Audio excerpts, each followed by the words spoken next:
Genesis is where the story begins. Not just the story of the Bible, but the story of everything.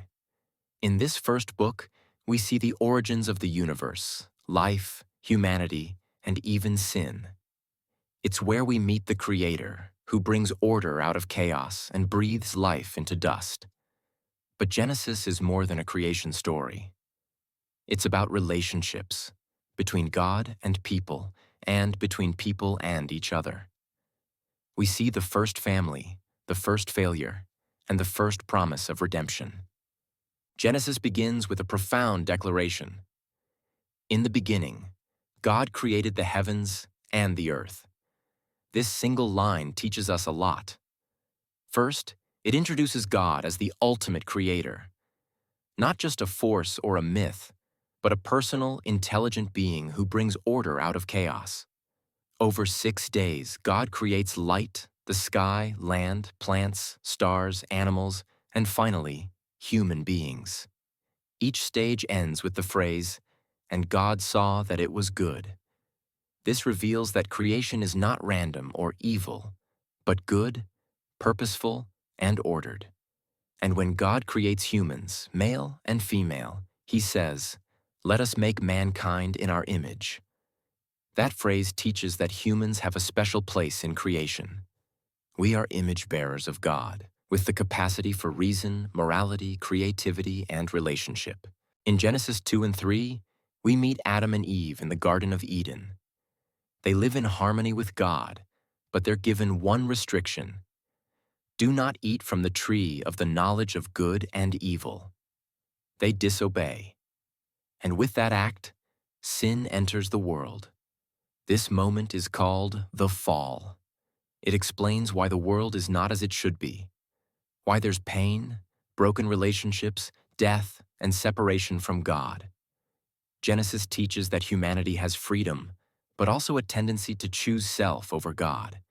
It's not just a story about two ancient people. It's a mirror for all of us. After the fall, Genesis shows a pattern: human rebellion, divine judgment, and unexpected grace. Cain kills his brother Abel out of jealousy. But God marks him, not to punish, but to protect. The world grows corrupt, and God sends a flood. But He preserves humanity through Noah and his family. People build the Tower of Babel to make a name for themselves. God scatters them, but doesn't destroy them. These stories teach that God takes sin seriously, but He is also patient and merciful. Even when humans fail, God doesn't give up on them. Genesis takes a major turn with the introduction of Abraham in chapter 12. God calls Abraham out of his homeland and makes a bold promise: "I will make you into a great nation, and through you all nations will be blessed." This is the beginning of God's covenant, a sacred agreement between God and His people. It's not based on Abraham's perfection, but on his faith. Genesis 15 says, "Abraham believed God, and it was credited to him as righteousness." This teaches that faith, not works, is the foundation of a relationship with God. The second half of Genesis follows Abraham's descendants, known as the patriarchs: Isaac, the son of promise; Jacob, the trickster who becomes Israel; Joseph, the dreamer who saves nations. Their stories are full of flaws, family drama, jealousy, and betrayal. Jacob deceives his brother Esau. Joseph's brothers sell him into slavery. Yet God uses all of it to fulfill His promises. In fact, by the end of Genesis, Joseph tells his brothers, "You meant evil against me, but God meant it for good." This teaches one of Genesis's most powerful lessons. Even in human messiness, God is at work, redeeming, guiding, and keeping His word. So what does Genesis teach us today in the 21st century? God is creator. You are not an accident. Life has purpose because it comes from a creator. Humanity is broken.